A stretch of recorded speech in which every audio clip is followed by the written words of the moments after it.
Ya, pemirsa, waspada kasus COVID-19 yang terus melonjak jelang libur Natal dan Tahun Baru. Disinyalir akan ada puncak kenaikan kasus dalam 2 minggu ke depan.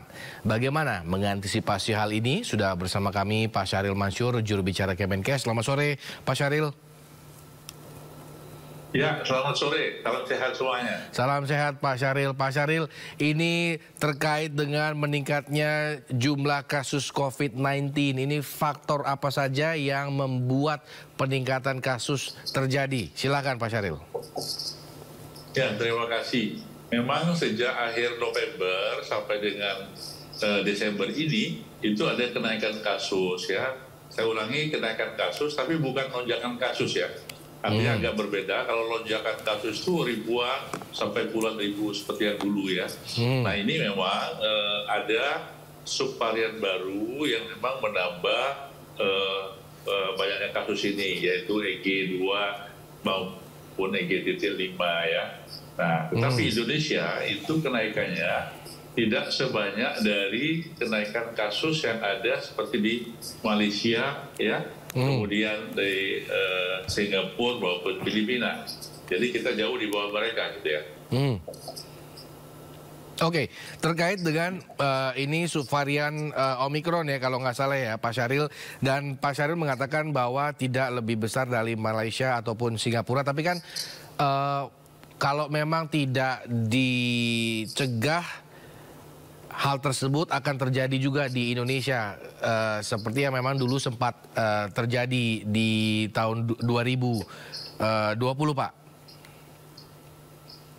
Ya, betul. Jadi kita, pemerintah dalam hal ini Kementerian Kesehatan, itu sudah memberikan peringatan atau kewaspadaan yang pertama ditujukan kepada masyarakat, ya. Yang kedua kepada seluruh fasilitas pelayanan kesehatan. Yang ketiga juga kepada petugas kesehatan di kantor-kantor kesehatan di pelabuhan maupun di bandara. Itu kita minta semuanya memberikan kewaspadaan dengan kenaikan kasus ini. Nah khusus kepada masyarakat ya, nah kita sudah punya pengalaman pada saat pandemi yang lalu ya. Nah tentu saja ini pengalaman yang tidak mengenakan bagi kita, tetapi banyak manfaat atau pengalaman yang bisa kita ambil, yaitu bagaimana kita dapat melakukan protokol kesehatan dengan baik dan juga vaksinasi dalam upaya untuk memberikan pertahanan dan perlindungan diri agar apapun subvariannya tidak terlalu berat apabila kita kena gitu Mas.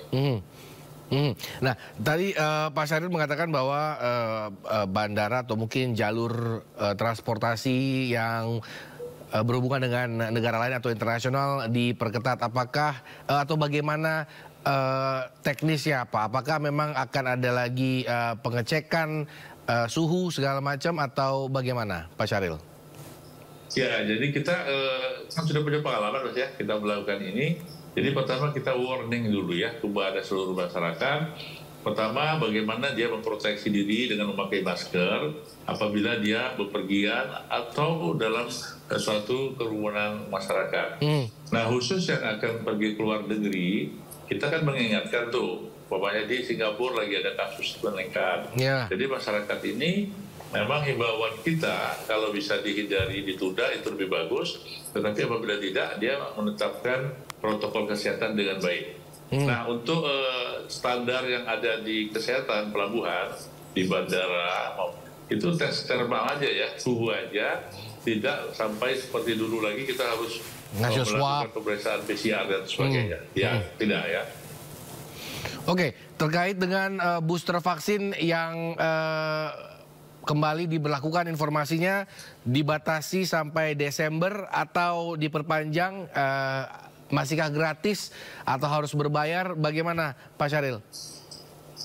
Ya, jadi vaksin ini dipahami oleh kita upaya untuk memberikan daya tahan tubuh seseorang apabila kena virus itu dia bisa terhindar atau walaupun kena tidak terlalu berat Mas ya. Jadi tidak perlu harus di rumah sakit. Nah, vaksin ini kan efektivitasnya kan 6 bulan ya. Setelah 6 bulan kan menurun. Sehingga dengan kasus yang meningkat ini, pemerintah menghimbau ya kepada seluruh masyarakat untuk satu melakukan tes lagi ya melalui vaksinasi lagi. Jadi yang belum divaksinasi, yang sudah yang lebih dari 6 bulan itu silakan melakukan vaksinasi, dan kita memberikan suatu ketentuan yang sama seperti dulu, yaitu gratis di seluruh fasilitas pelayanan kesehatan pemerintah, puskesmas maupun rumah sakit sampai dengan 31 Desember ini masih gratis. Nah, untuk perpanjangan itu masih belum ada informasi lebih lanjut.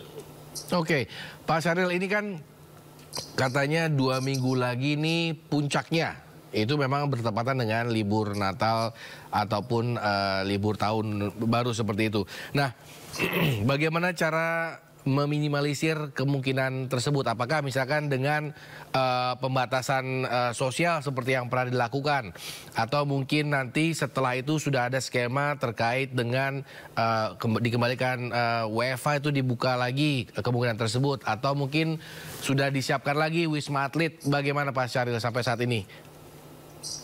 Jadi untuk awal saat ini kita masih memberikan suatu kewaspadaan secara umum ya. Jadi belum ada satu pembatasan-pembatasan yang dulu pernah terjadi atau PPKM yang dulu pernah kita berlakukan. Ya, hanya saja dari kita memperingatkan satu kepada masyarakat dan juga fasilitas pelayanan kesehatan. Nah, khusus untuk fasilitas pelayanan kesehatan, puskesmas, rumah sakit, dan dokter, kita minta memang harus mempunyai suatu kesiagaan dan kecepatan penanganan apabila ada kasus yang seperti dulu.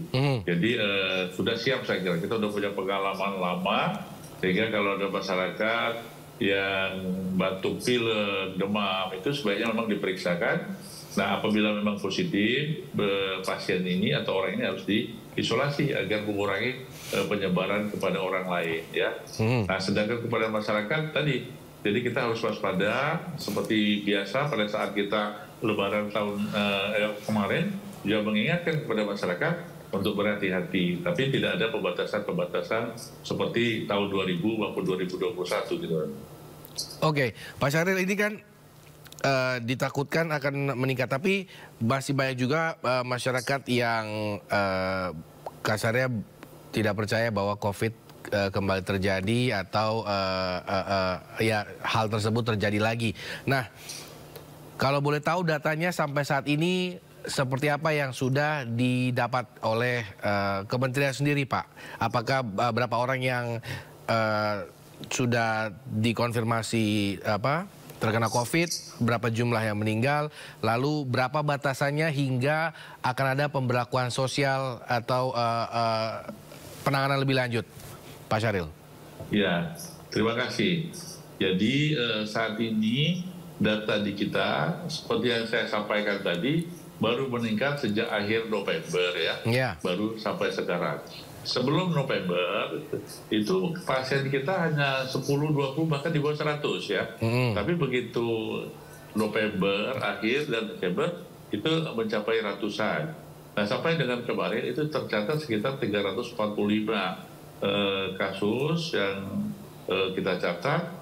Dan ada yang meninggal 2 orang, ya, umur 81 dan 91, yang memang dia usia lanjut dengan komorbid. Dan juga ada yang dirawat, termasuk di Rumah Sakit Persahabatan, Rumah Sakit Profesor Sulianti Saroso. Tapi semuanya dalam keadaan yang memang tidak terlalu berat. Ya. Insya Allah kita dengan hospitalisasi yang masih rendah, yaitu 0,05%, dan juga kasus yang masih di bawah 500 ini menunjukkan kita tidak perlu terlalu cemas dan belum akan mengizinkan masyarakat, kemudian menyiapkan karantina maupun Wisma Atlet, sehingga kita tidak terlalu panik karena ini sudah kita siapkan infrastruktur di fasilitas pelayanan kesehatan yang cukup. Ya. Baik, terima kasih Pak Syahril Mansur, juru bicara Kemenkes, telah bergabung bersama kami sore hari ini. Kita berharap meskipun memang ada libur Natal dan Tahun Baru, tapi masyarakat sudah mulai kembali aware dan kembali menerapkan protokol kesehatan. Seperti itu ya Pak Syahril. Selamat sore Pak Syahril, terima kasih atas waktunya.